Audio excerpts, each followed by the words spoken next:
Ryan Wesley Routh penned chilling note targeting Donald Trump months before arrest. Quote, Trump is unfit to be anything.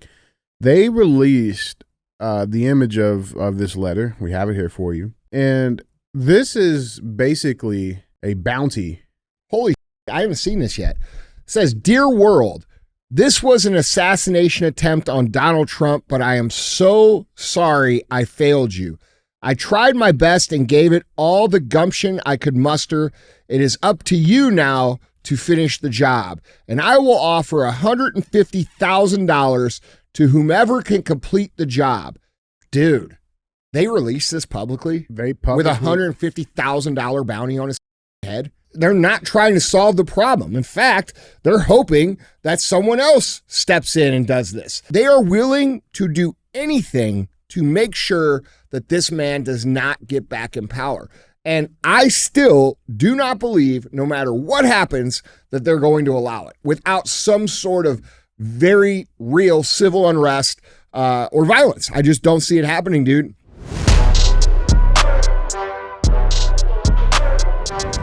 What is up, guys? It's Andy Frisella, and this is the show for the realists. Say goodbye to the lies, the fakeness, and delusions of modern society, and welcome to motherfucking reality. Guys, today we have Andy and DJ Cruise the motherfucking internet. That's what we're going to do. That's what CTI stands for, Cruise the Internet. That's where we put topics of the day up on the screen.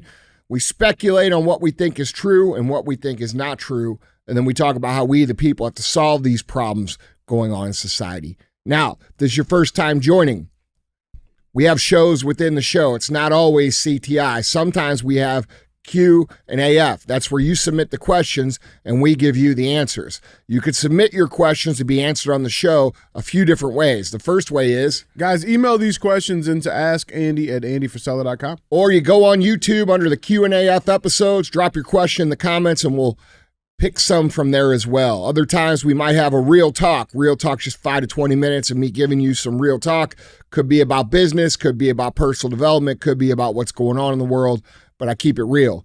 And then we have 75 Hard Verses. That's where someone who has completed the 75 Hard program comes on the show, talks about how their life was before, how their life is now, and how they've used 75 Hard program to become the best version of themselves. All right. Now, if you're unfamiliar with 75 Hard, it is the initial phase of the Live Hard program, which is the world's most famous mental transformation program in history. You can get it for free at episode 208 on the audio feed only. That's 208 on the audio feed only. We weren't on YouTube at that time. There's also a book you can get at andyfrisella.com called The Book on Mental Toughness. It covers the entire Live Hard program, but plus a bunch of chapters on mental toughness, case studies on people that you'll recognize, how they use mental toughness to become who they are today, and how you could do the same. All right, you can get that book at andyfrisella.com. Again, it's called The Book on Mental Toughness. Now, one thing we do different than any other show in the world of shows this size is we don't run ads, all right? And the reason we don't run ads is because I don't want to answer to people saying, I can say this or I can't say this. So we're constantly dealing with shadow bans, traffic throttles, censorship, because we keep it real here, all right? That means we need you to help us share the show. If you don't share the show, people don't know about it. So if the show makes you think, if it makes you laugh, it gives you a new perspective, if it helps you out, if it's something that you think people need to hear, do us a favor and don't be a hoe. Share the show. All right. We are growers, not showers. That's right. I'm DJ. My pronouns are he, him. Oh, is that your pronouns are that now? But that made me do it. Oh, okay. He told me he had money for me and he ain't got no money. Huh? Hey, while I'm at it, at the beginning of the show, I know we run 0 ads, but you guys are always messaging because we don't monetize here. I could make 8 figures a year just selling ads. You guys are always asking how you could support. Well, you could support by sharing the show. That's a big deal. But also, if you go in your local convenience store, your grocery store, and pick up a few of these, okay? These First Form energy drinks, our meat sticks, our bars, wherever, they are available locally. You want to support us for real, go in there and get some of that. That supports what we got going on. Yep, our meat sticks are for sale. Yeah, they're big and thick. Packed full of protein. That's right. They are big. They're much bigger than a normal meat stick. And they do have plenty of protein. That's right. 20 grams in each I'm not stick. lying. So, anyway. What's going on, They're man? big and thick. Are they not bigger and thicker than all the other protein sticks? Bigger and thicker. Yeah, that's because they're Sicilian. And they take, well, yeah. All right. Yeah. All right. Actually, they're American. All right. Let's just say that. But anyway, Wait, so they're you guys do ask. That's one of our most frequent questions that we ask. And you guys support by buying the gear. That's awesome. But remember, if you really want to support, get out there and, get in your grocery store and, you know what I mean? Yeah. That's that. Fuck yeah, man. See, that's why I don't do ads, because they would suck. All right. What's up, man? What's going on, brother? Oh, just, Yeah. Yeah. Working it, man. Yeah. Working it. It's we got a hell of a show today. Do we? This is a hell Good. of a show. I felt like last week was just like we were just kind of expanding and expanding because the topics kept growing. I'm excited for something. Yeah, this will be one for the books. Good. Boys and girls. Let's start with let's start with something. Fuck it. Let's just get into it. All right. Let's start with some heat. All right. We gotta talk about this lady. So this lady is going viral now. Her name is Doctor. She's not a medical doctor, but Dr. Lindsay Doe. This fun gal right here. Oh man, I don't have to know anything else, but I could tell from looking at that picture, some crazy shit's gonna come out of her mouth. I mean, listen, this lady's off the rocker. I can tell by looking at her face. She is off the rocker. Bro, you ever notice that these crazy motherfuckers got the same face? They make the same face. They look the same. Their eyes look crazy. I used to have this dog, Ellie. You knew Ellie. She had crazy eyes. Didn't she? She had crazy eyes. Her eyes were a little, like not like dreamy. I know what you mean. Like crazy. And all these people got the same eyes, man. They do. But this lady, so she runs a page on Twitter called Sexplanations. Okay. Yeah. And she has a YouTube account as well. And she talks about a bunch of different topics. I mean, this is from her bio here. First sperm, testicle trivia, prostate massage, how to have a clitoral orgasm, sex offender registry. Does size matter? Sex offender registry. Do it? Oh, sex offender registry. Sex offender registry. I was just reading the ridiculous headlines. I mean, listen, and she's proud of them. Okay? DIY dildos. I wonder what's included in that video. Oh, some interesting stuff. I bet. But this lady, bro, imagine making your whole identity this shit about sex. Yeah. Well, what was the old lady? The old Dr. Jane? No. What was it? Ruth. You know what I'm talking about? Yeah. She came on late at night. Yeah. Old little freaky lady. That's her name, Dr. Ruth. Ass little lady. Yeah, Dr. Ruth. But she was a freak. Yeah, but she wasn't talking like this kind of stuff. Yeah. I mean, no. So I'm assuming that we're going to go into the sex offender registry category here? Somewhere in there. Okay. Yeah, somewhere in there. A little trip. Right. Yep. Let's get into it. Because this lady's off a fucking rocker. Check this clip out.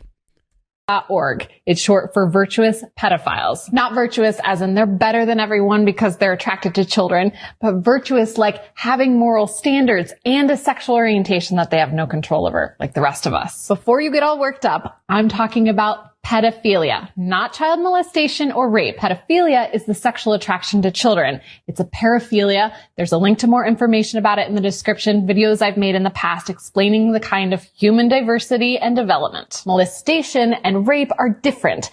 These are abusive actions that often have nothing to do with attraction. Many child abusers are actually sexually attracted to adults, but they act out on children. Meaning you probably don't object to pedophiles because you're compassionate and rational, but you may loathe child molesters and rapists because they violate people. I personally try not to judge either. Wait. I personally try not to judge either. You should be judging both heavily. Listen, dude. This is not real. Oh, this is real. Oh, this is bullshit. This is as real gets. Is there more, or is that it? No, I mean I think that was all that YouTube would allow. Okay. Yeah, by the way, I love how YouTube allows this shit, but then censors our shit. This was a screen grab from YouTube. It's a fucking Dildo. We blurted That's out not for a us. dildo. That's a cucumber or something. Oh, it was. You want to see the original? No. It glows in the dark. Listen, man, this is the problem with the world. Okay, these leftist people I try not to judge rapists and molesters and pedophiles. Yeah. That's exactly who we should be judging. Harshly. Yeah. Like, I hope she's getting backlash for this.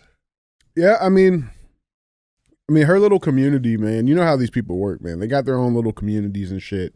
I mean, she's got almost 26,000 followers on Twitter, all like-minded people. But this is starting to blow it up. I mean, it's fairly recent, so we'll see how it goes. This isn't the first person we've seen try to justify pedophilia. Try to normalize this Yeah, shit, bro. dude. Normalization of pedophilia will never happen in this country. It will never happen. The average person understands, just like we understood 10 years ago and 20 years ago and 30 years ago, that people who are attracted to children, who molest children, who rape children are the lowest of the low in society. That's why when they go to jail, they get the worst treatment. Even career criminals who have hurt people, murdered people, committed a life of crime understand that these people are the scum of the earth.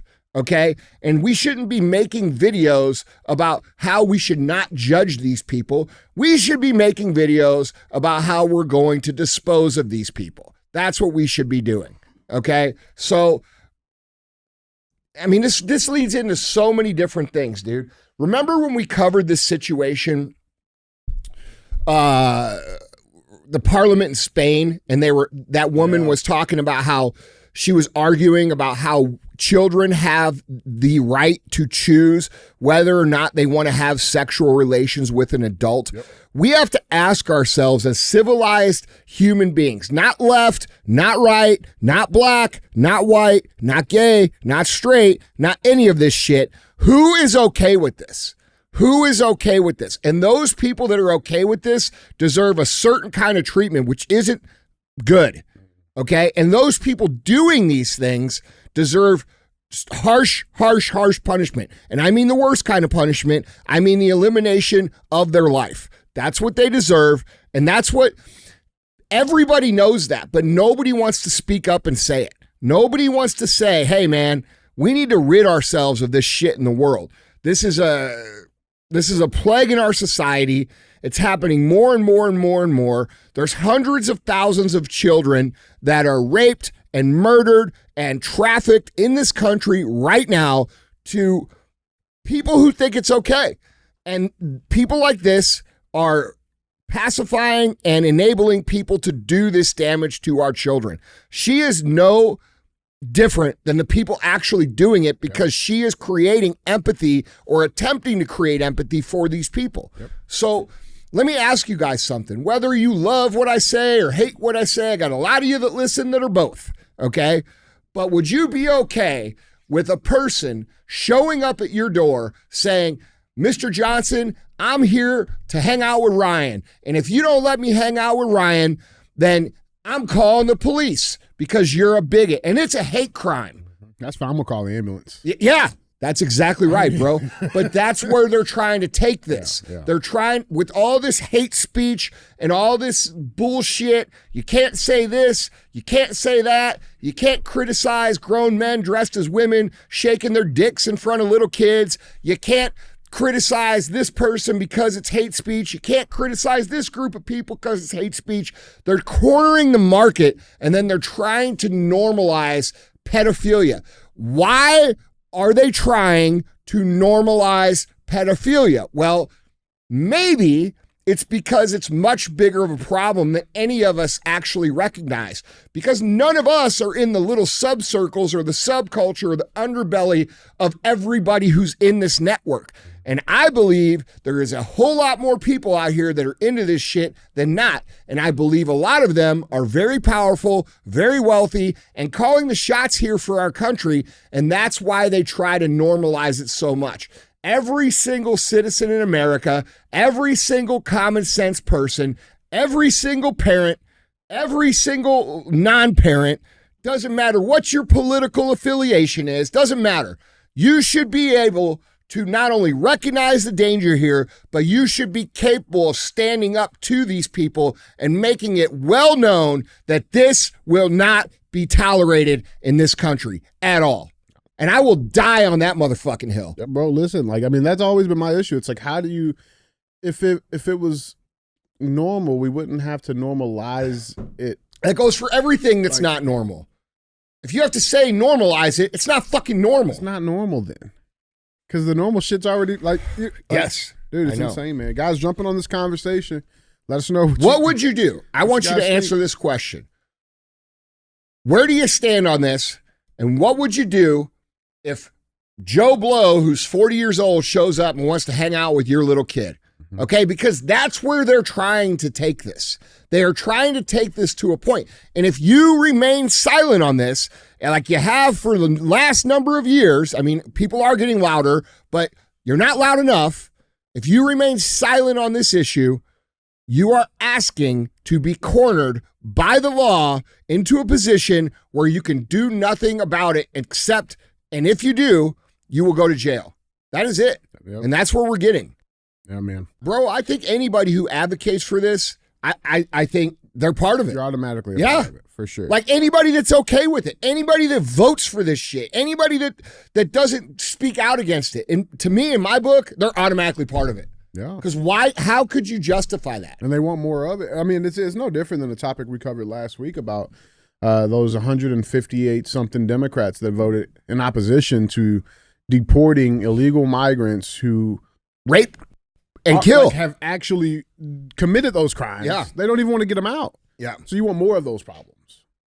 You want more of it. Yeah. Got it. It's fuck us. So, yeah, man, guys, let us know down in the comments what you guys think. With that being said, let's get into our headlines. Remember, if you want to see any of these bullshit, man. Pictures, headlines, videos, links, articles, go to andyfrisella.com. You guys can find them all linked there for you. So let's dive into our first headline, number one. New information on the second attempted assassination of Donald Trump. This headline reads, assault rifle allegedly used by Ryan Wesley Routh in an attempt to kill Trump is revealed. The alleged gunman accused of trying to assassinate Donald Trump at his Florida golf course had 11 rounds loaded into his assault rifle, federal prosecutors said Monday as they revealed a close-up photo of the weapon.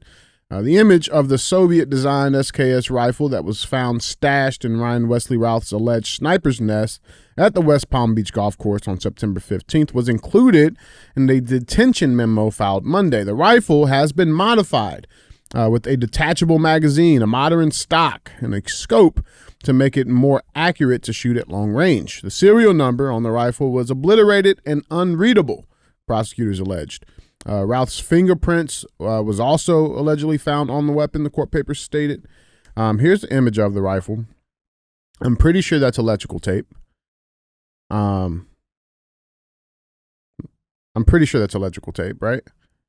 That looks like a modified ranch rifle. Like a Ruger makes a ranch rifle. It looks like I don't know what that is. Yeah. That's weird looking, isn't it? Yeah, that is electrical tape. I'm sure. What? To the people that don't know about guns, like they don't understand how dumb that is. Yeah. Like, you know how hard it is to get a scope sighted in right anyway when it's all attached perfectly? This dumbass electrical tape's a fucking tube on the top of his gun. That is a weird looking rifle. It's a weird looking rifle though. But there's that. And then the court documents, they also show, a picture up close of the location, they're calling it the sniper's nest, and then also where the serial number was defaced and obliterated. Definitely was. So they have that. Now, that's cool. All right. Sweet. So I mean, I don't even think if he got a shot off, I don't believe it would have been anywhere close. And you might as well just tape a paper towel roll on top of that thing. Bro. And it's pretty bad. But there's something here that happened in this developing situation that and it's bothering me because I don't see enough people pissed about this. But did you see that the DOJ has released this? This headline reads, Ryan Wesley Routh penned chilling note targeting Donald Trump months before arrest. quote, Trump is unfit to be anything. Allegedly, Ryan Wesley Routh dropped the note, quote, titled Addressed to the World, in a box at an unnamed person's home in the months before the foiled assassination attempt at the West Palm Beach golf course on September 15th. They released the image of this letter. We have it here for you.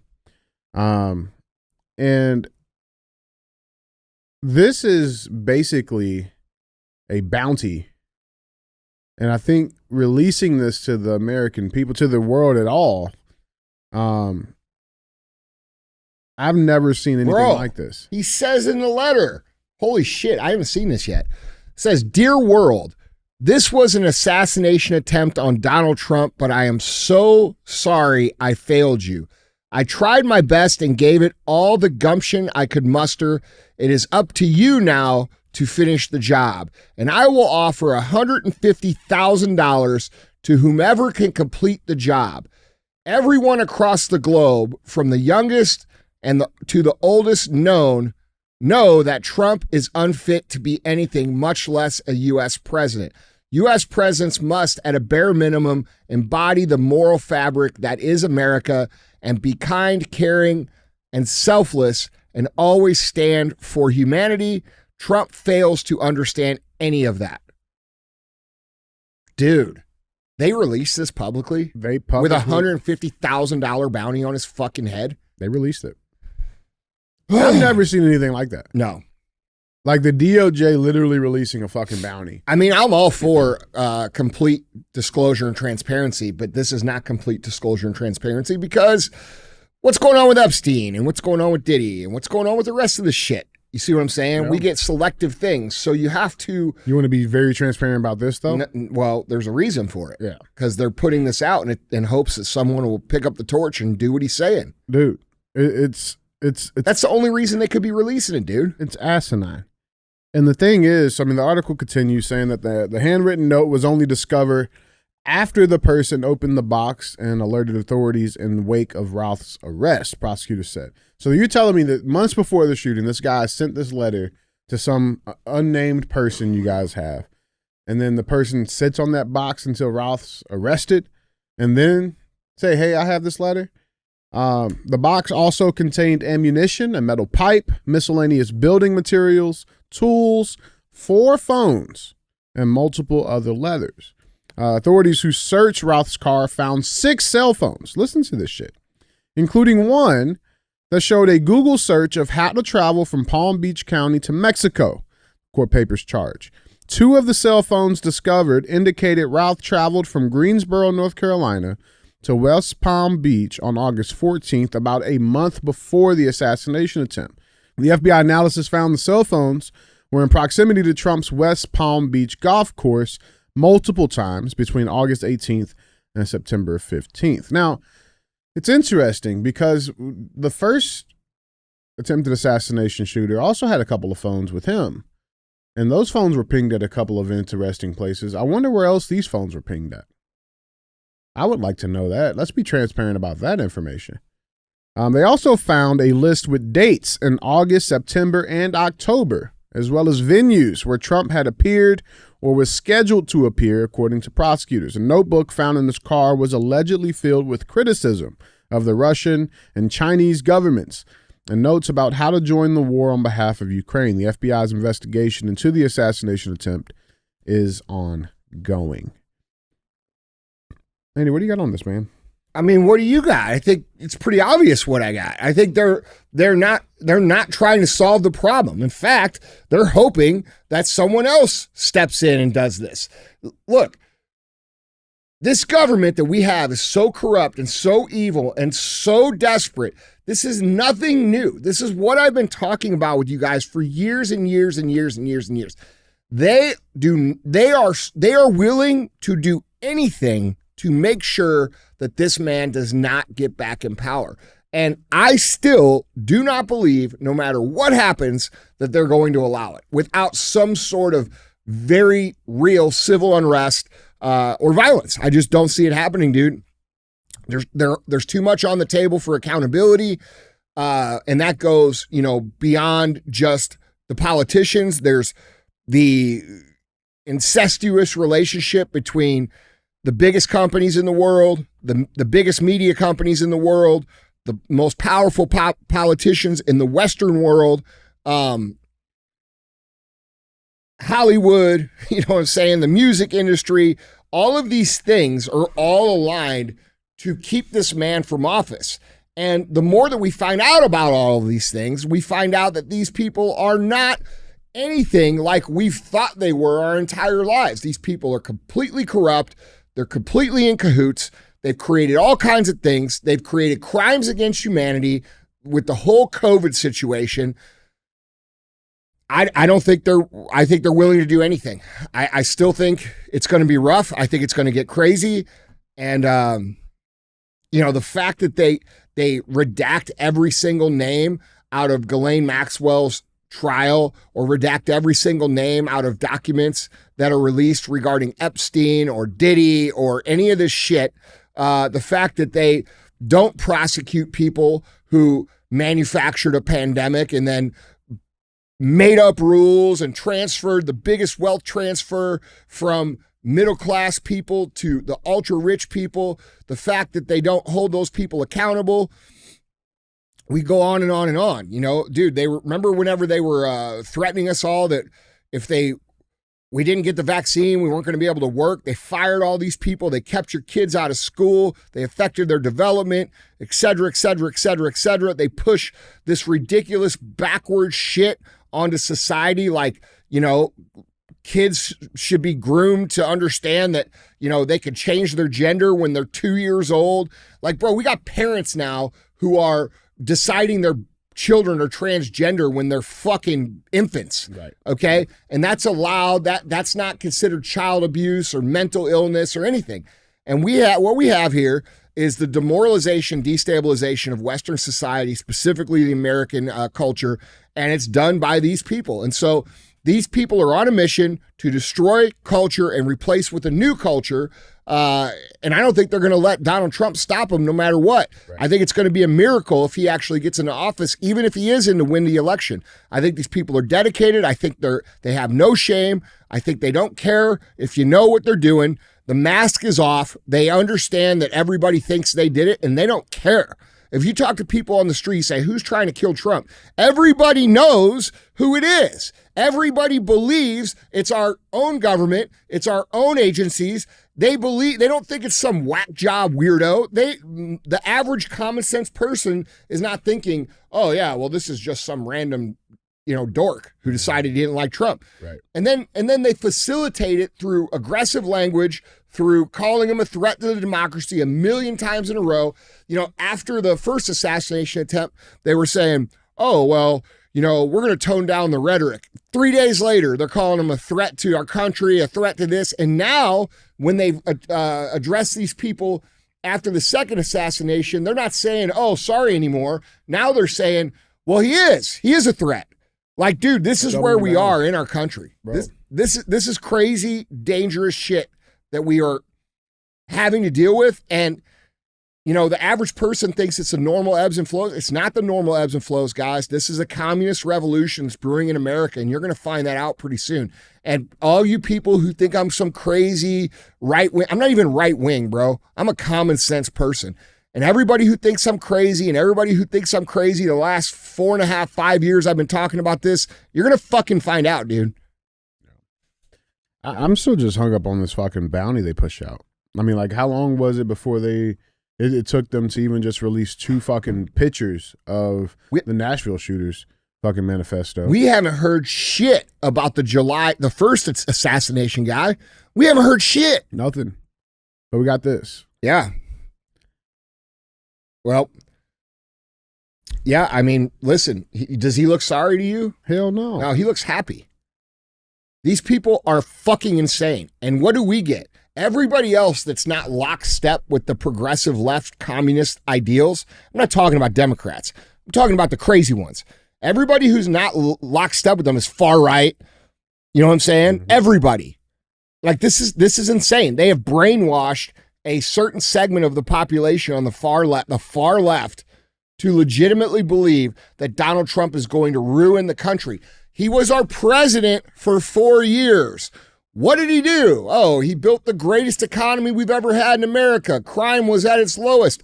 There was no wars, et cetera, et cetera, et cetera, et cetera, et cetera. Your life was better whether you want to admit it or not. Okay? And you all fucking hate the dude for one reason or another, and you're willing to literally destroy your own lives because you hate this man so much. And it's weird. And because they tell you to hate the man. Bro, it's I weird. don't even know why you fucking hate him. Yeah. It's stupid. Dude, I saw a vote today. I saw an interview today. There was this dude interviewing people on the street, and this shocking, this middle-aged white woman, and the guy interviewing was a black guy, and he said, who you voting for? And she goes, I'm voting for Harris. And he goes, well, I'm voting for Trump. She goes, what the fuck is wrong with you? Mm-hmm. Have you seen this one? Mm-hmm. Yeah. And then he goes, well, look, I'm going to say something good about Harris and bad about Trump. And he said,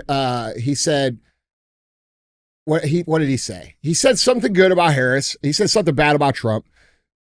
He asked her, he said, now I want you to say something good about Trump and bad about Harris.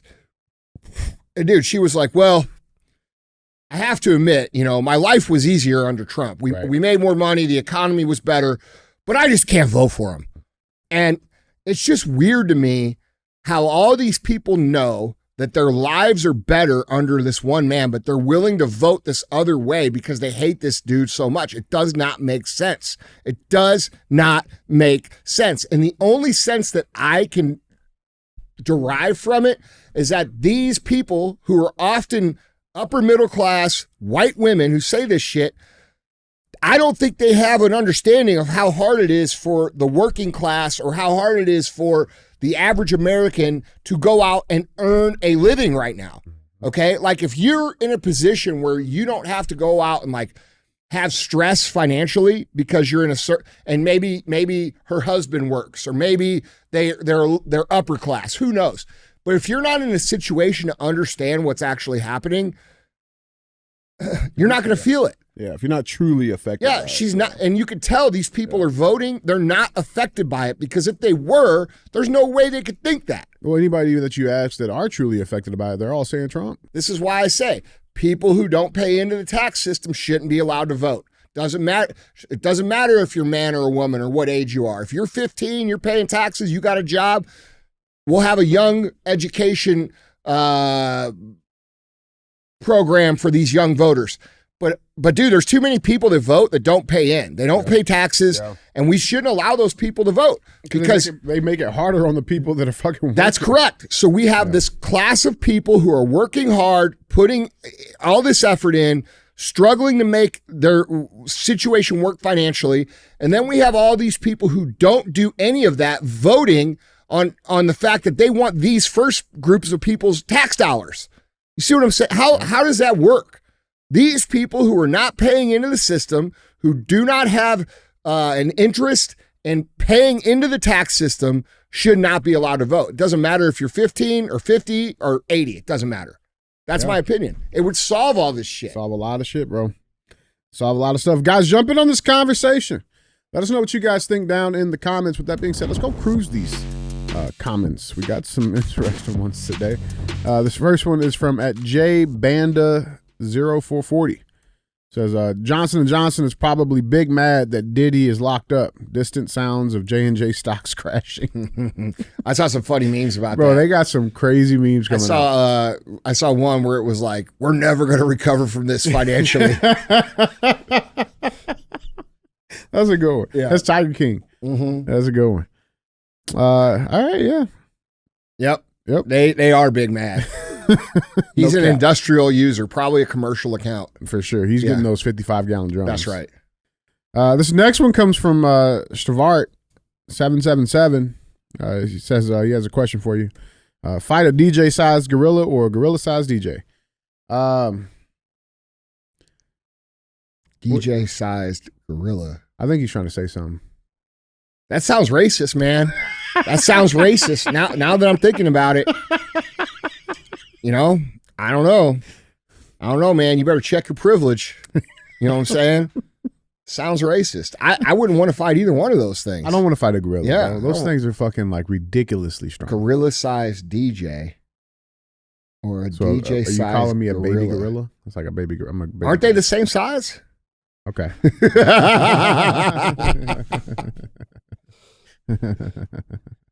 What? Oh, that's Yeah, funny. yeah. It's good. Funny. All right, next one. Definitely a racist comment. For sure. Yeah.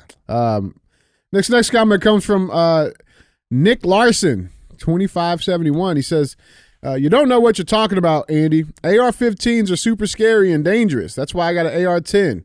It makes 5 less ARs. That's pretty funny, dude. That's pretty good. Put the scope on it. Yeah. Dude, what is that? A lint roller on the back of that thing? I don't know, man. Dude, he's right, though. You know, I'm an AR-10 guy. Yeah. You know me. I like those things are AR-10s. fucking massive. Yeah. I like them, but they're heavy and Not very they're practical. not practical. No. But I do like them. That one I got's a piece of shit, though. I think it's a gas feed issue. Yeah. Yeah. Or you just It's might. supposed to be a night. It's just, I'm not going to say the brand because I don't want to make the guys mad. But Yeah. No, we just got to put some lube in there. I think. oh, we would borrow some from Diddy. Yeah. That's it. Well, order the drum. Order it. This last comment comes from House Schilt 6418. Would you rather eat 100 2-inch meat sticks or one Andy size meat stick? 100 2-inch meat sticks. 100 2-inch meat sticks. It'd be like one of them white guy pornos. Oh, one Andy size meat stick. That would take a long time, bro. Would it? Yeah. That's what I heard. Guys, we appreciate you for being real ass fans, man. Keep liking, keep commenting. Make sure you guys are subscribed. Hit that bell notification on the YouTube. Stay up to date with the latest episodes from LAF. With that being said, headline number 2. Let's time travel a little bit. Go back about 2 weeks. About 2 weeks or so. Do you remember during the debates? We watched them together. And Cum Queen said this comment. She said that there was no U.S. troops in combat zones. You remember that? Yeah. And then literally we were getting messages, me and DJ were getting messages from dudes like out in combat zones. Like, where the fuck are like, they what the fuck? Dude, did you see that one video those guys made where they were watching her on TV? Yeah. And then they all turned around and they're like in the combat zone. In the like, fucking dude. Where are we?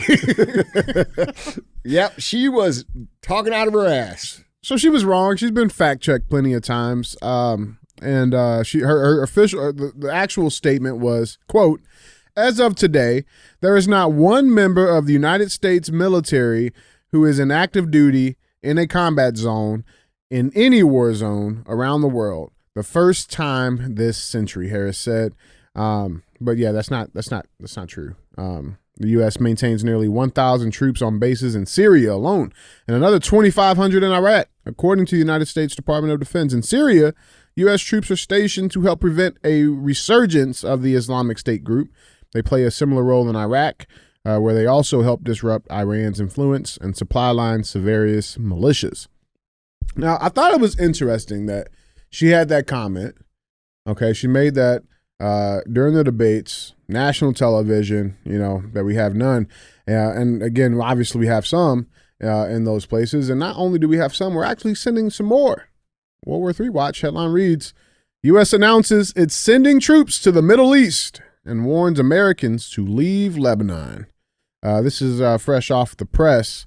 Let's dive into this. The United States is sending troops to the Middle East in response to the surge in violence between Israel and Hezbollah, as the region teeters on the edge of an all-out war. The Pentagon announced on Monday that, quote, additional service members would be deployed to join the 40,000 already stationed in the region, along with a dozen warships and fighter jet squadrons. Israeli forces have ramped up the airstrikes deep inside Lebanon, and the State Department has warned all Americans to leave as the risk of conflict spirals to levels not seen in years. Tensions have reached boiling points in the last 7 days and started to deteriorate when pagers and walkie-talkies owned by members of Hezbollah exploded in a coordinated attack last week. And so as of today, there has been devastating airstrikes by the Israeli military on Monday that killed at least 100 people and injured another 400 in Lebanon as IDF warplanes pummeled targets across the country. Now, there was a talk about another peace deal brokering a ceasefire, but that failed miserably at the hands of this current administration. And I thought that was interesting. And so we're sending more troops, the troops that, we don't have in these war zones already. We're sending more troops to people that are actually in the war zones. And then out of somewhere, I don't really know how this pieces in, but I thought it was quite interesting that with all of that happening, you have this headline that reads, here we go. 741 security officials, former military brass, and warmongers sign letter to endorse Kamala Harris for president. It's a Spies Who Lied 2.0. Isn't that weird? Right? Isn't that weird? This article reads, it says, President Donald Trump was the first U.S. president since Jimmy Carter in the 1970s to not enter U.S. troops into new conflicts. President Donald Trump is also the first U.S. president to bring peace to the Middle East. One of the great foreign policy accomplishments of the Trump administration was mediating the Abraham Peace Accords. And then we get this letter. This letter is from the National Security Leaders for America, NSL4A, and they endorsed it. The letter starts with, to the American people, we are former public servants who swore an oath to the Constitution. Many of us risked our lives for it. We are retired generals, admirals, senior non-commissioned officers, ambassadors, and senior civilian national security leaders. We are Republicans, Democrats, and independents.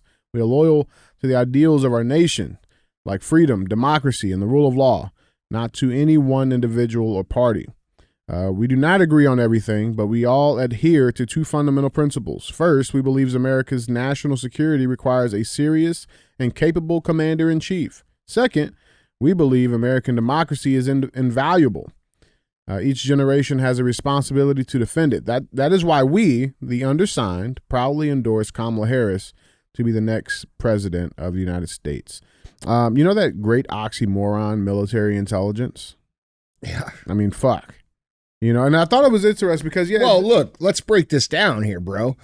We are loyal to the ideals of this nation, like freedom, democracy, and the rule of law. First of all, we're a representative republic. We are not a democracy, okay? Secondly, they are not loyal to the ideals of freedom because we are not free, all right? And what they're trying to protect is not our environment. They're trying to protect their scam, which is threatened right now by someone who is from the outside. And enough people have woken up to give that someone a very strong chance at dismantling their system that makes them rich off the backs of you and I and everybody listening here, regardless of how you feel about me. These people are ruining your life. Did you see who else endorsed them? Oh, the IRS union.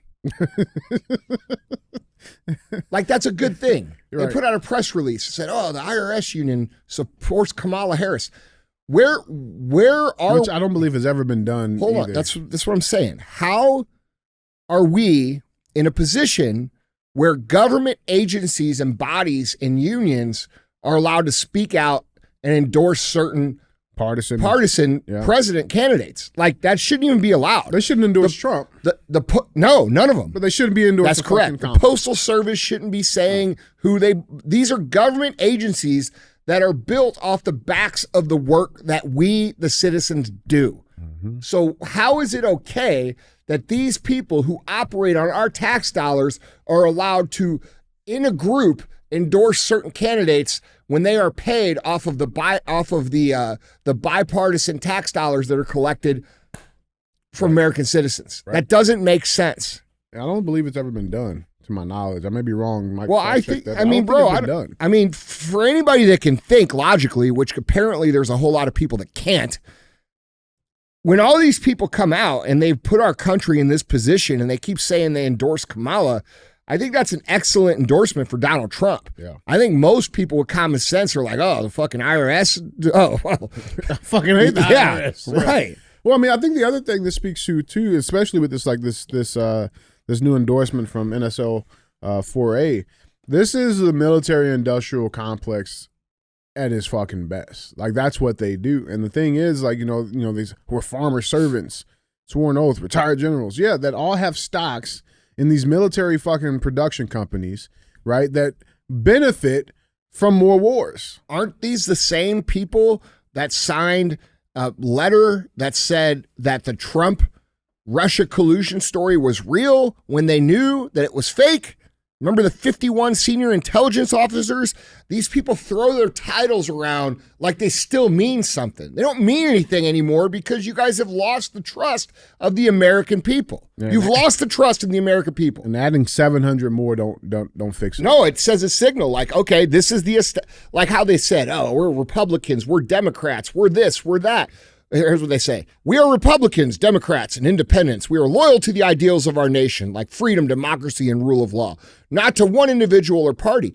Yeah, dude, they're all looking at it. This is my exact point that I've been trying to make for years. These are attorneys, and attorneys operate like this. Hey, we're going to get them. They tell you that, the client. We're going to get them. They call their buddy over there, who's also an attorney, and they say, ring, ring. Hey, Steve, these two guys are super pissed. I think we can work them all the way out up until the trial, and we could build them this and this. And they work it out all before the fucking case starts. Mm-hmm. That's what these people do. And so what's happening now is, and that's not all attorneys, but that's most of them.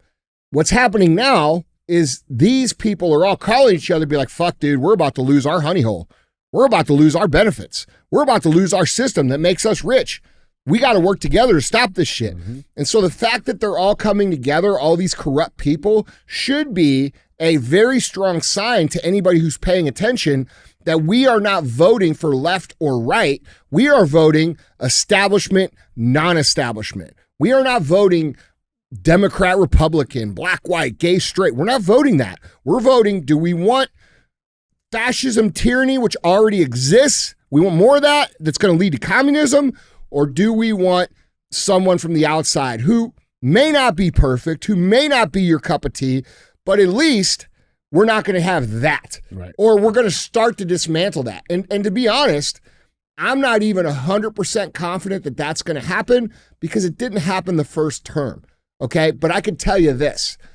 We have the possibility of it being dismantled, or and I believe that he will. I'm just saying, I wish more would have happened in the first term.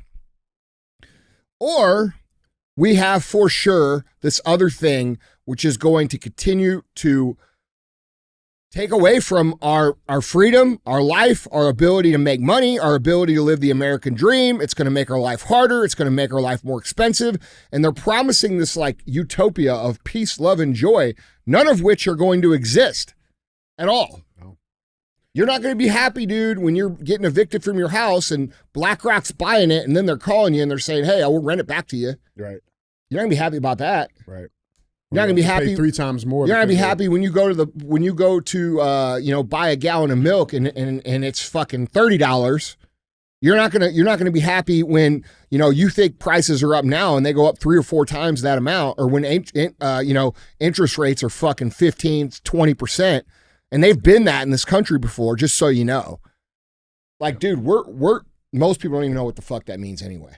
But the point is that your life is going to get way worse if she wins, and it's going to get a lot better if Trump wins. And that's just a fact. And it doesn't matter if you don't like his bedside manner. It doesn't matter if you don't like his tone. I actually like his tone. I think his bedside manner is hilarious. I think he handles the media perfectly. They attack, and he does what he has to do. That's my personal opinion. You don't have to agree with it. But I can tell you this. If she wins, we're all going to fucking suffer. And that goes for those that fucking love what I say and those that hate what I say. Those that think I'm right and those that think I'm wrong. You're all going to suffer, and it's going to be bad. Yeah. Well, I mean, and to the point of this, even, while at the same time that this, endorsement comes out, guess who comes to the United States today? Zelensky. Isn't that interesting? To campaign with Kamala.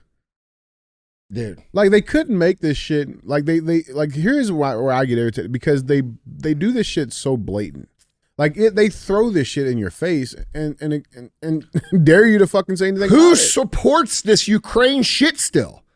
Who supports it? Allegedly the shooter that just fucking tried to assassinate Trump. But dude, nobody's supporting this. Nobody's supporting us sending $100 billion to Ukraine when our cities are a fucking war zone. Nobody's supporting sending $100 billion to Ukraine when we have thousands upon thousands upon thousands of homeless vets in this country. Nobody's supporting sending that money to Ukraine when our police officers are underpaid, our military is underpaid, the people who do the hardest jobs in society, first responders are underpaid, teachers. Okay, why do we have all these crazy teachers? Because we don't pay enough to attract people to actually make a career that would know how to teach. You see what I'm saying? So, and I know there's some great teachers out there. I fucking have had a whole bunch of them. But my point is, you know, we got a problem, dude, in this country. Our country's crumbling. The infrastructure's crumbling. Look at our streets. Look at our buildings. Look at the brutalism that's happening. Those of you that don't know what brutalism is, look at the buildings from 500 years ago versus the buildings now. Why are the buildings now so boring? It's not because they're cheap to build. It's so that you don't have pride in your community. You don't drive down the street and say, look at that beautiful church. Look at that beautiful library. Look at that beautiful amphitheater. Because they don't want you to have pride in this country anymore. They don't want you to say, man, I love America. I'm proud of it. It's a societal weapon, no different than political correctness. Don't say that because it'll offend someone, which makes you self-censor. Cancel culture.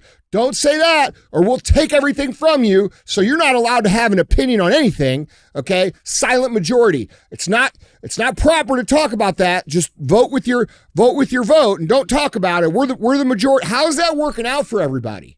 How's that working out? It's not. Okay, this country is, when they teach you as kids, don't talk about religion, don't talk about politics, don't talk about money. Why do they teach you that? Why don't they teach you how to balance your own finances in high school?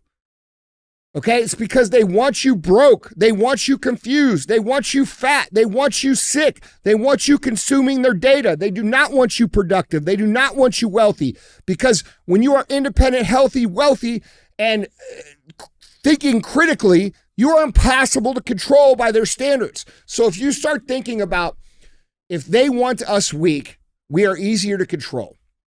And you start looking at all the things that they promote, like when they put 400-pound women on the front of fitness magazines and say that it's healthy. That's not healthy, and everybody knows it, okay? So why are they promoting that? They're promoting that so you will consume more of their medication, you will be a perpetual patient for life, you will consume more of their data, you will consume more of their food, you become a mega consumer. That's what they want. You're a mega consumer for the hospital. You're a mega consumer for the media companies. You're a mega consumer for, really everything that they promote. The pharma industry, fucking everything, dude. So you have to start thinking. Everything they do is designed to make you weaker. So what should you do? You should reject all of that and do the things that make you independently strong. And if we have a nation of independently strong human beings, it makes it very hard for them to control. And that's why they suppress us the way that they do. That's why they tell us, don't say this, don't talk about that. That's why in COVID, they closed all the bars and restaurants. You know why? Because the seeds of revolution were sown in taverns. When people can talk about what's going on, that's not good for them. Right. All right. So we're dealing with a situation where we, the people, have to come to terms with what we are actually dealing with. And it doesn't matter if you voted left your whole life or right your whole life, because they don't give a shit if you're left or right. They're on the same team. That's the misconception here. They are on the same team. And they understand that if they divide us into these two distinct categories and they confuse us, that we are easy to manipulate and control because we will fight amongst each other. That has to stop if we are ever going to build America into what it should be. Yeah, man. Guys, jump in on this conversation. Let us know what you guys think down in the comments. With that being said, let's get to our third and final headline number 3. Andy, you called this a couple of months ago, bro. And it looks like it might start happening. We got to go to Chicago for this one. Check this headline. Chicago gangbangers rage against newly arrived Venezuelan migrants as Tren de Aragua moves in. City is going to go up in flames. I'm joining the gangbangers. I'm not kidding. On GD. I'm joining the gangbangers. Hey, man, listen. This is how we're going to unite, dude. I think this will be what it is, man. Yeah. And right now, and here's the thing. I want to start with this. This story, this topic's not even really being covered in national media. And I think that's a great mark of one, the importance of this happening. And I think them trying to limit and kind of quash any type of other uprisings and this from happening in other places and cities. But it's fucking happening. And I think it's fucking beautiful. Let's dive into this. In Chicago, after serving 20 years in state prison for murder, former gangbanger Tyrone Muhammad never expected to return to the city's tough South Side and find Venezuelan migrants and the criminal Tren de Aragua gang moving in. But Muhammad, who's 53, who's gone straight and runs a street patrol and violence prevention program called Ex-Cons for Community and Social Change, says Venezuelan criminal gangs flooding shelters and taking over apartment buildings are the last straw for the struggling African-American community. He says they are furious at seeing government money going to what they call, quote unquote, non-citizens. Quote, it is impossible to release gang members and criminals into our country through our borders and broken walls and infiltrate them in our community that's already impoverished and broken. Muhammad told the Post last week on the O Block, a stretch along South King Drive that's considered the most dangerous in the city. Quote, when the black gangs here get fed up with the illegalities and criminal activities of these migrants or non-citizens, the city of Chicago is going to go up in flames, and there will be nothing the National Guard or the government can do about it when the bloodshed hits the streets. It'll be blacks against migrants. End quote. Hold on. Who's been saying that for 2 years? That's going to happen. The latest figures show Chicago has spent almost $500 million over the last 2 years on the more than 42,000 migrants who've arrived since 2022. How much is that per migrant? What does that calculate down to? I'm not a veterinarian. Let me see my calculator. So 500 divide the 2, carry the 1. That's it's almost 12 grand. 12 grand per migrant. Who's a yeah, double check that. I am. Crisscross applesauce. Hypotenuse. A squared plus B squared. Okay, all right, not too bad. Good job. Thanks, man. But that's in 2 years. All right, and that's 12 grand that could be going into the resources of those communities, right? It continues saying many have been giving money for rent, food stamp cards, and even cars. And some landlords have pushed out local African Americans because they can get more government money for housing the migrants. Some belong to the one-time Venezuelan prison gang turned vicious multinational crime syndicate, Tren de Aragua, whose sources in Chicago told the Post are heavily armed, brazen, and spilling into areas of the South Side. Those areas are traditionally controlled by hundreds of entrenched gangs, from the Gangster Disciples, the Black Peace Stones, to the Vice Lords, Latin Kings, and Satan Disciples. TDA members flashing gang signs and wearing their uniforms of choice, Chicago Bulls t-shirts and caps, could be seen outside the Standard Club migrant shelter downtown, where 2 local Chicago police officers told the Post that they were trying to encroach on a local gang's drug dealing corner near a 7-Eleven store. Standard Club employees told the Post there hadn't been any crime in the shelter and denied the presence of Venezuelan gang members. They're not even admitting that the shit's happening. More importantly, there are some interesting things happening, and we've been covering it. I promise you guys we'll stay up to date on this stuff. But there is, to your point, Andy, these fucking politicians in these areas, not only do they, vote directly in the opposition of the people's interests, they do this stuff selfishly, and they're all getting kickbacks from the shit. $500 million going to 42,000 migrants. That's $500 million of Chicago taxpayers' dollars. Yeah. Right? If you think that those $12,000 are actually making it all the way to those migrants, you're out of your fucking mind. That's right. And it's super important. And here's the proof. We've been covering the story coming out of New York City, with Mayor Adams and his office and his people. This shit is wild. Look at this. Top Adams aide overseeing migrant crisis response hit with federal subpoena. A senior official charged with leading Mayor Eric Adams' response to New York City's ongoing migrant crisis became the latest to be hit with a subpoena by federal prosecutors on Friday, according to multiple published reports. Federal law enforcement served Molly Schaefer, the city's director of asylum seeker operations. How the fuck is that even a position? And she's probably getting... It's another way to steal money. 6 figures for that fucking Yes. person, guaranteed. But she's been hit with a subpoena at her Brooklyn home on the morning of September 19th, the Associated Press first reported. The reported subpoena is the latest revelation in a torrent of law enforcement actions around the Adams administration in recent weeks. Now, the article reads, the mayor's top spokesperson, Fabian Levy, declined to confirm the subpoena when reached by New York Metro. Quote, while we won't comment on an ongoing investigation, as we have repeatedly said, we expect all team members to fully comply with any ongoing inquiry, Levy said.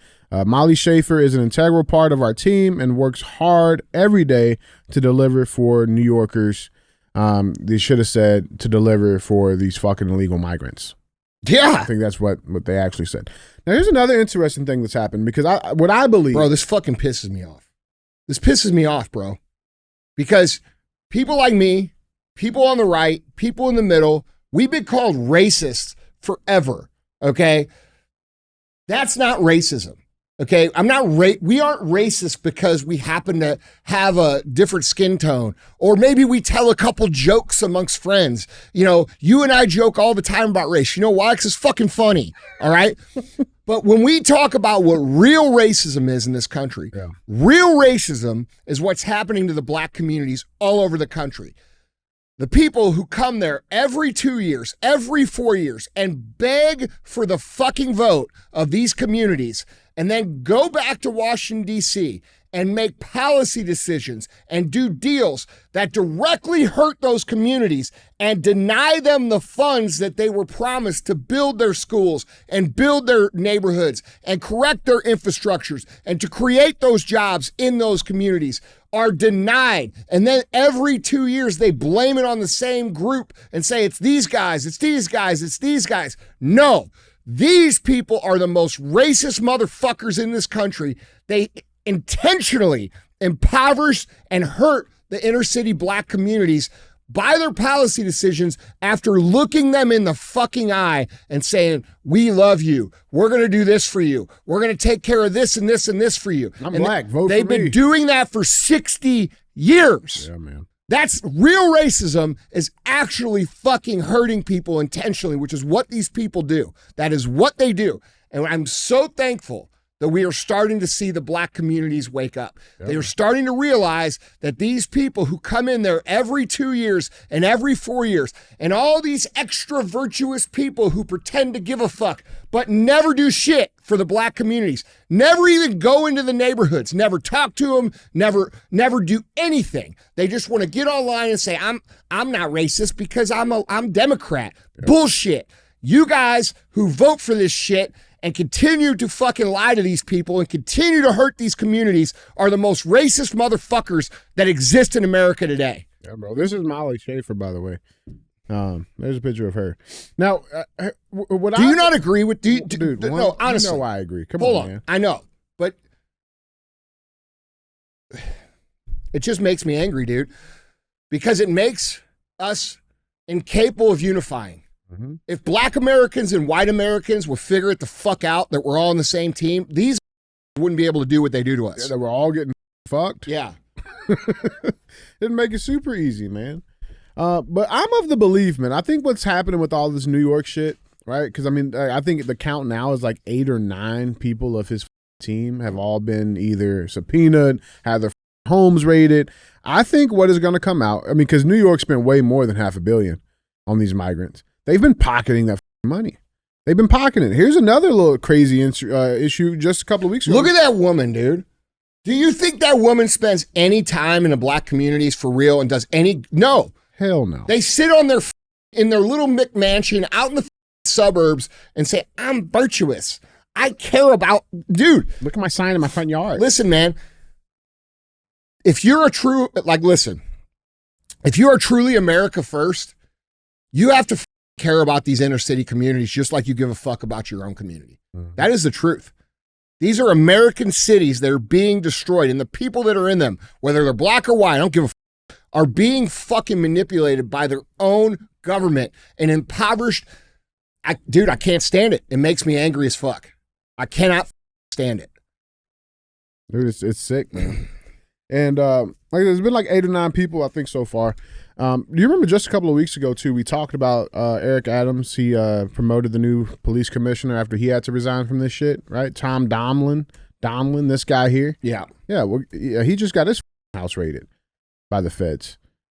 A week after getting the... Like, bro, there is something crazy happening in New York City right now, and I believe, again, my opinion, I'm speculating here, that when all this shit comes out, they have pocketed millions of dollars. No, not millions. Billions over the course of time. They've had to. Okay? They've had to. And dude, these are the same people that look these communities in the eye who are importing these fucking people who shouldn't even be in this country.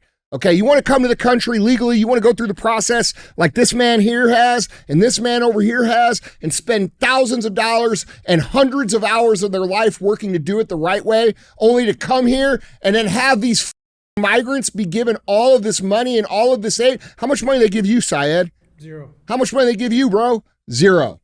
But they give these people that shouldn't even be here, who are raping our women, who are molesting our children, who are causing crime in the country at an exponential rate. It's not even being reported because it's so high, okay? In fact, here in St. Louis, over the weekend, we had a police officer that was killed in the line of duty by, guess what? A illegal migrant that shouldn't even be here. Dude, I can't stand it. Officer David Lee, he has a wife and multiple children that are going to grow up without their father. They're going to grow up and have to live and guess what their father was like because this illegal, drunk piece of shit ran him over on the highway because these people brought him here. It's disgusting, dude. It's disgusting. You know what's even crazier than that, though, Eddie? It's how these politicians and the media try to cover this shit. Because you go to Chicago Sun-Times, you know what they write their article saying? Show me where the immigrants hurt you. Go say that to that man's family. Go say that to Officer David Lee's family. Neil Steinberg. Yeah. No shit. So while, these places... Go say that to the fucking families of all these women that have been raped and murdered and these children that have been fucking molested and then murdered and left for dead. Bro. Yeah. And these people have the nerve to write shit like this. It's disgusting. Bro, it pisses me to fuck off, dude. That's the guy? That's the gang guy? Yep. He's voting for Trump. Ex-cons for Trump. Well, he must be a white supremacist then. Uncle Tom. Yeah, he must be a racist. Mm-hmm. Fuck. He doesn't know what he really wants, is what it is. Bro, I'm going to tell you this, and this is just real shit. Whether Trump wins the election or not, culture wins the game. And culture has switched. Yeah. Culture is moving back. The pendulum is swinging back to common sense. And here's what I'm a little bit worried about, bro. If Trump doesn't win and that pendulum continues to swing, we're going to see mass violence towards people that have pushed these issues. Yeah. You know what I'm saying? And I'm worried about that. Too far. I'm worried about, I've said this for years, I'm worried about that pendulum swinging back too far. Yeah. Yeah, man. Guys, I want you guys to jump in on this conversation. Let us know down in the comments, man, what you guys think. With that being said. Dude, what do you think? I mean, listen, I think it's only a matter of time, bro. It makes my blood boil. It is good to see people are starting to fucking get it, though, man. I don't feel like we're just, preaching to the pulpit anymore. No, I do feel like guys like this, they're starting to realize who the enemy really is. And that it's not black versus white, bro. Right. You know what I'm saying? And the fucked up What would we thing- have to talk about if we couldn't make fun of each other? You know what I'm saying? Like, bro. Meat sticks. Yeah, dude. Yeah. Like, we're all American, man. We love each other. All this shit they tell us we are is bullshit. Yeah. Like white guys, it's okay. Yeah, we got bigger dicks. It's fine. We're all in it together. You know what I'm saying, Andy? Put it here, brother. Yeah, man. Guys, jumping on this conversation. Let us know down in the comments what you guys think. With that being said, let's get to our final segment of the show. We got thumbs up. We're dumb as fuck. This is... Fuck you, man. That was for that gorilla shit earlier. Hey, I'm not the one who said it. I can't help it that guy's racist. Guys, About you being a safe size? yeah, right. Hey, listen, I'm always going What to are gorillas? Huh? How much do the gorillas weigh? I mean, they weigh probably 500 pounds. How much do you weigh? Not 500 pounds. I thought they were bigger than that. I thought they were like 800. 350. Oh, 350? You've touched 350. I've touched it. I have too. I've touched it. I have too. It wasn't no fun. No. Dude, Oh, 3 to 500. 3 to 500. you are the size of a small gorilla. All right. Guys, our final segment of the show. As always, we have thumbs up or dumb as fuck. This is where we bring a headline in, we talk about it. It'll get one of those two options. Let's talk about some jobs. All right, economies, we know how the economy is. People out there trying to search for extra money. This may be a possibility here. Headline reads, I make $80,000 as a do-nothing friend for rent to lonely people. I do it for pay, not pals. I make $80,000 as a do-nothing friend for rent to lonely. So they say They rent people themselves. Yeah. People pay them to hang out? Yes. Okay. I don't know what's worse, being paid Or paying? or paying. Let's dive into it.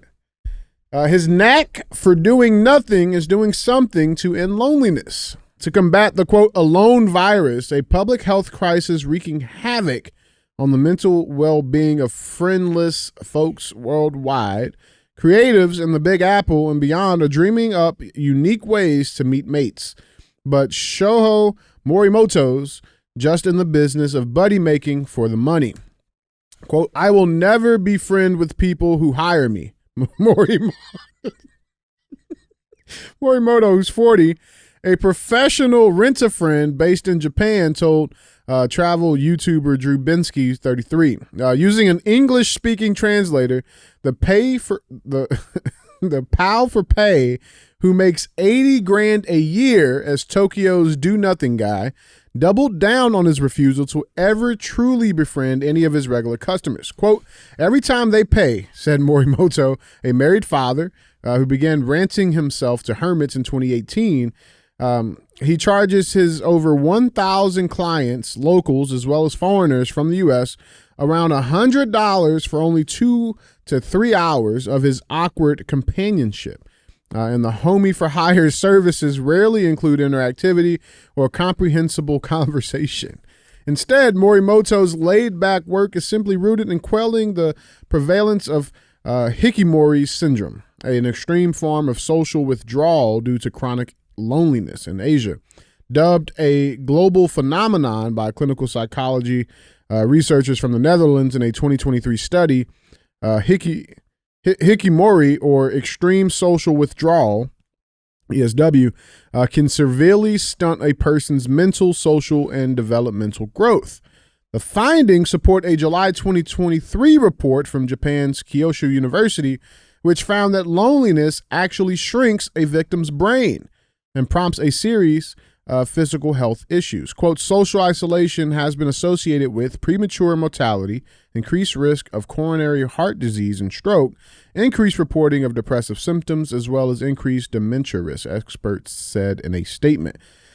The World Health Organization has, too, labeled loneliness a pressing health threat with risk as deadly as smoking up to 15 cigarettes a day. I thought that was interesting. I had to break real quick from this. I thought that was fucking interesting because you go to the World Health Organization, COVID-19, physical distancing, they were the ones who invented that shit. And now that so the same shit they pushed in 2020 to force people into this loneliness. There are a lot of people that never came back from that, bro. That changed their social behavior completely. Now they're it changed my behavior completely, bro. And now they're saying that it's just as bad as smoking up to 15 cigarettes a day. Okay. But anyway, back to the thumbs up. And like Morimoto, West Villager Isabella Epstein, 25, is doing her part to stop the madness. The genius Gen Z makes dinner reservations at swank New York City hotspots and invites random gals online to join her for a bite. $80K to be a friend, but never really being their friend. Andy, what do you got on this? I mean, look, dude, social media has destroyed interconnectivity between humans in a healthy way. And people spend 5, 6, 7, 8 hours a day staring at their phone versus having physical activity, physical contact, love, appreciation, camaraderie, doing things together, like just sitting together. It has ruined that. And again, and I know people think this is conspiratory or whatever they think, that's by design.